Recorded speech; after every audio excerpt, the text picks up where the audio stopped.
د پښتو برخې لومړی مقام ګټونکي: رڼا زرمتۍ، اثر آسیا او شینو. رڼا زرمتۍ په 1994 کال په افغانستان کې زیږېدلې او تر لیسانس پورې یې د پښتو ادبیاتو زده کړې کړې دي. رڼا زرمتۍ اوس په استرالیا کې ژوند کوي. تر اوسه یې 2 آثار نیمګړی ماشوم او د هسکې هوډ چاپ شوي دي.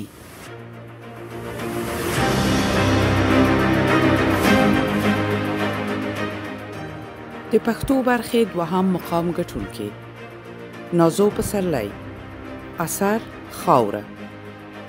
نازو پسرلی په 1986 کال د افغانستان په کندوز ولایت کې زیږېدلې ده.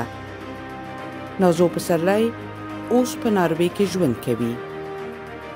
ملغلرې د ماشومانو لپاره د کیسو ژباړه د هغې په کارونو کې راځي او په لسګونو ناچاپ لنډې کیسې په پښتو ویبپاڼو کې خپرې شوي دي.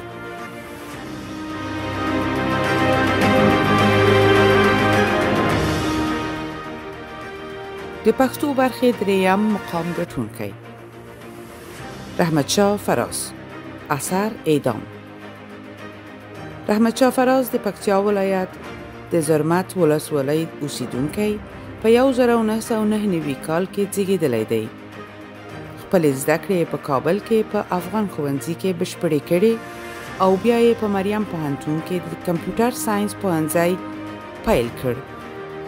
اوس په سعودي عربستان کې ژوند کوي. لیکنه یې په اخبارونو او مجلو کې چاپ شوې. پخوا کې یې ځینې کتابونه هم ژباړلي چې لا چاپ شوي نه دي.